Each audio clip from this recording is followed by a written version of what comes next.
this might sound like a dumb question, but like, say like just some like random, let's just call it plunger Inu on ERC20. Does this mean that the same carbon copy airdrop type of situation where like that liquidity is going to be automated on Pulse X? Like what are those steps involved for the people to just move over and start using Pulse as their desired chain from a liquidity point of view? So when Pulsechain launches, Fixabot is being deployed, and essentially Fixabot mints a pile of freshly minted Pulse, and it goes out to the forked over dexes and buys up all the ETH to ERC20 pairs. It brings that liquidity back to PulseX and puts up the initial pools. And then obviously you do rely on our community and other communities. In saying that, there is several aspects that our community can utilize to further bring adoption. So the incentive token in PulseX is controlled by the Pulsex DAO. So anybody that holds PulseX has voting power. And that incentive token is the same as what you see in Cake and other dexes too. But that incentive token can be used to incentivize people to bring over their liquidity. So for instance, in the DAO, you can choose what percentage actually gets put into each pool. So we could, in the Pulsex DAO, say that the SHIB crew in the first month get X amount percentage of the incentive token emissions to incentivize them to not only earn fees in Pulsex, but to put up liquidity again. Because sometimes incentive tokens can far outweigh any impermanent loss that's had. So the DAO, we are still waiting on some more documentation, but the DAO essentially actually opens up opportunities for PulseX holders and PulseX users to work together in a sense to further bring more adoption and to bring people to bridge over liquidity to put up more pools. That's a great answer. I'd like to simplify it a little bit for the listeners. You don't really have to do anything. All your existing tokens copy over and they'll be in your wallet. All you have to do is go into MetaMask and change the network settings and you'll see your tokens there. Where do these tokens get value? Well, the value of any chain really is, it all in some way goes all the way back to the native gas coin, right? So after the Fixer bot does its thing, the tokens that were pooled will be pooled into PulseX. They'll have their ratios. And then once there's a bridge in the native gas coin, PLS is paired back to something else in the world that has value, whether it's brought through a bridge and it's paired against ETH on the ETH chain, or maybe ETH is bridged into Pulse chain and paired to it, or maybe USDC or something from Ethereum chain is bridged in and paired to PLS. Once PLS finds a price, because all these PRC20s are already paired to it, everything has a price. So it'll be kind of wild if there's any charts, any websites that are showing, the price action of all the PRC20s. You'll actually see a chain that has like $0 market cap for every token on it. And once PLS has a price, everything instantly has a market cap. Like, doesn't mean it's going to be the same as what it was on ETH, but everything goes to, from zero to something. Hold on, take one step back real quick. So there was a massive sacrifice. There was a sacrifice for PulseX. There was a sacrifice for Pulse. That's the liquidity. Now, all of this other ratios and like the price is what someone is willing to pay. That's the price. Like you can try to deduce it from market cap and relative ratio and all this stuff. The price is what someone's willing to pay. But the question I think was, where does the liquidity actually come from to initiate Pulse Chain? It comes from the sacrifice. All the people who sacrifice for freedom of transaction,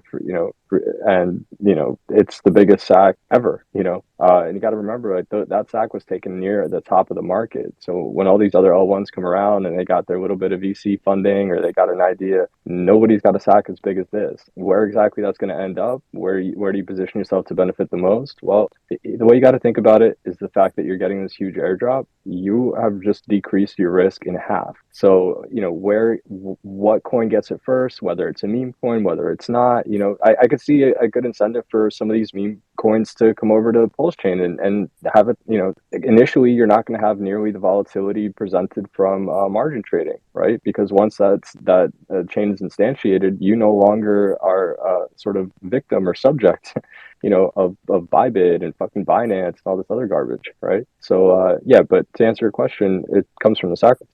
Well, Trillian, I would push back just a little bit there and say that the liquidity coming from the sacrifice set isn't that is a complete speculation, because that's assuming that the sacrifice address is going to put those assets into liquidity, which we do not know. And everything that was just said, all great points on all parts, but there's a distinction here to be made. You have value and you have liquidity, or maybe price and liquidity might be a better term. So all these, just as Jesse described, well, first what Katie described is going to kick in, then what Jesse described is going to kick in. So we're going to have everything's going to have a price, but it doesn't mean that the liquidity is there to back up that value, because even though you have the bridged assets that are giving it the price, well, if you want to extract to real US dollars in quotes, you're going to have to bridge back over, and you're only going to have as much liquidity there as has been bridged in. So it still does go back, I think, to Gokhstein's question of where does the liquidity come from? And that is, well, people have to want to transact on the chain. People have to see value in the chain, and money has to come into the chain. Okay, I think that's been explained pretty well. Everyone's points just synergizes with one another's. How copying all that stuff over, that market cap is going to be like zero until you got that sacrifice coming in. You got people who then decide to trade it. I kind of think BNB and like cake analogy of like the DEX, and like you said, values are going to need to come in if people want it in, say, USD or something. But I'm really, aside from that semantics, I think it all makes sense. It might just seem a little overwhelming, but I think it all makes sense. I'm really excited that some of these dead meme coins or other projects could kind of like rise like a phoenix and actually have some use cases where they did not, and where they may have feared to bridge or something. It's almost like Pulse is going to come in and revive some dead ass projects, because like if they had ambitions to do something, well, now on Pulse they can. So I'm really excited for that. I 100% agree. Like, Decentraland's crippled on Ethereum because the Ethereum gas fees were on Pulse chain. That's what I mean. So is Yeah, exactly. There's many projects where gas just crippled them and they couldn't do anything. People couldn't provide liquidity, unless they were a big whale. They couldn't do crap. They couldn't do anything because they were just dealing with Ethereum as it was, and they were just like, oh, don't worry, it'll this, that. But this is very exciting because it removes all the obstacles and it presents like just the paradise of utility, and everything else will come as long as they believe in the project. Well, then Pulsex, everything else is going to start pumping. The values are going to go up, and then I like everything else that I've heard. It's very forward thinking. Like it's very like, yeah, it's like the opposite of what I've seen with these past like proof of work forks, and it's doing like taking everything great in the industry and just like combining it. That's very exciting. Nonetheless, I got to read up more about it. I'm kind of looking at this myself. Is that the utility of having duplicates? I get how if a meme coin is dead and it can kind of reincarnate on a new network, then I would just go buy a bunch of shit coins that are worth absolutely nothing and just have them a duplicate. That's A. But let's say I have Chainlink. Chainlink is not going to work on. If you ever have any questions, Gokhstein, you are most welcome to reach out to anybody in this space, including myself. Yeah. Yeah, definitely. Thank you. Questions are always come when you read things, especially when it comes to things like Fixabot and potential scenarios, and obviously liquidity being potentially thin in early days. So yeah, any questions you ever have, you're most welcome to reach out. You. But what about, like, let's say you have a bunch of Chainlink, right? What would maybe you'd want to have a conversation with Richard Hart too. I'm sure we can line that up as well. No, I'm just wondering what would ever drive the price. I don't think she can hear you. Oh yeah, I don't. But my question was, let's say I have a bunch of Chainlink. What would ever drive a buyer to buy that Chainlink token on Pulse when it doesn't have that same utility? Meme coins aside, coins that actually have utility, why would anybody ever buy them on the Pulse chain?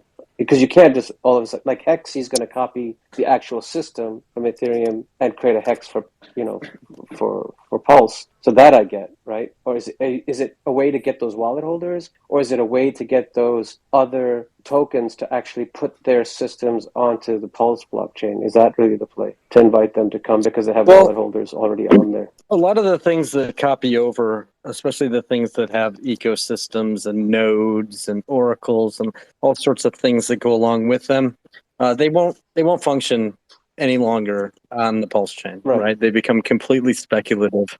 That is true. The community has recognized that and decided to fork a lot of these different protocols and launch new and natively, sometimes with their own, their own branding, so that a lot of these tools will be available on Pulse chain. The token will still copy over, and people are welcome to speculate on them, to either buy more of them or dump them, and then search elsewhere for something that's similar. You'll really see the whole spectrum on this, right? So like there'll be things that are just flat broken. There's no way for them to adapt, and at worst case, it's just in a little bit of, again, essentially marketing, give them a reason to come over and play, extract whatever values left in the pool. Some things, as like Goxie Media brought up, like it's a chance to like revive a dead project. Some of these things can also go in two different directions. So if some of these codes are mutable and they're designing, there's a reason to go in one direction on ETH. It's expensive. You could take a longer term mind state. It can be your blue chip, for lack of a better example. Whereas on Pulse, while fees are inexpensive, you can also build a different route. So I think that what you'll see with the variety of these coins is you'll have some things that just don't make sense. They're broken. It is what it is. As Jesse said, a lot of us have come and built and are continuing to build things that to improve those things and add those same utilities on the chain. Some things will be able to go in a different direction. Some things will be revived altogether. But there's a million projects on ETH. Here's the real kick: is we want participation. Like, as much as capital is important, participation matters. So this is going to go down as probably one of the biggest airdrops in history. And what it does is it gives everybody a stake. Everyone who has any sort of involvement on Ethereum will have a stake in Pulse Chain. And so what does that do? What does it accomplish? Well, it splits the candidate pool for developers and for talent, which is another very important part of this. You still need people to build, and you introduce them into an ecosystem that they're already familiar with. So the way they use Chainlink on Ethereum, well, you got Chainlink copied over here. If you want to use that, you can use that, right? So that's really the big play, is we get participation in a familiar ecosystem where the people building don't have to relearn very much at all and can hit the ground running, and in an environment where you have a lower barrier to entry, meaning that you can actually do more. Because you don't have to pay as much. You don't have to pay as much in fees. So it lowers that barrier of entry. That ideas that weren't really feasible or economic on Ethereum become more so on Pulse Chain. So I think that's like the real power. Yeah, I get the Pulse Chain value and the Pulsex value completely. But what I see is this is a way to attract those 220 million wallets, because if you could take those tokens and you can accept, let's say you have a project on Pulse and you start accepting those tokens for something, and you want to get, like, that's why people do airdrops, right? Just to get access to those wallets and those users. It would be a cool way to attract those 220 million wallets instantly, so long as you can inform them, because then all of a sudden they just switch the network and they see a bunch of tokens, that can be redeemed for a new service. Otherwise, I don't really see why, unless it's like a meme coin that might come to rise again, or another service that does move its whole ecosystem. This project is like I'm just getting excited about this because there's so many projects I know of, whether they're meme coins or that. Like, I see some use cases already. I already use PancakeSwap. I already love that DEX so much. I see the use cases for like staking and the liquidity tokens and what I'm hearing for Pulsex. So this is really exciting. In terms of the example that Ashim brought up, like Chainlink, yeah, I don't know what's going to happen there. That's an interesting subject. I mean, I'm not a developer, so I can't really comment on that aspect. But look, the reality is that, like, low barrier of entry and the community is already super strong. So that, I think, is really important, because community is just like, what's a project without community? That's this is going to be an exciting chapter for a lot of projects. One thing that I can say about Pulsex that I'm excited for versus Cake is the DAO aspect. So the single-sided staking with Pulsex can actually bring upon bribing, kind of like you see in like Curve Finance with other governancing tokens, where a newly launched project can pre-allocate a supply to the single-sided staking in Pulsex for those Pulsex users to incentivize their liquidity pools. So the Pulsex holders get to choose what percentage of the incentive token emissions go to the liquidity pool providers and what pairs. So essentially, you can actually bribe Pulsex holders in the single-sided staking to incentivize your liquidity pools. So there's like gamification behind Pulsex as well, which is another aspect to it that I think a lot of people overlook. I think one of the main value propositions in regards to Pulse Chain, above all, what I've seen simply is the community. And Hashim, I've seen Hashim, I've seen you in a lot of political Twitter spaces with Stephen Steele, with Tara Bull, and Mr. Patrick Schmidt, who I've become friends with on here. I think one thing that I've noticed about Pulse Chain in my 5 years of being in six now, being in cryptocurrency, and I say this with the utmost sincerity, is that I've never been in a community this large before, and this I guess you could say vocal and adamant about the success of the future of a project. What I've noticed from an anecdotal perspective is a lot of blockchain projects. Is not here anymore.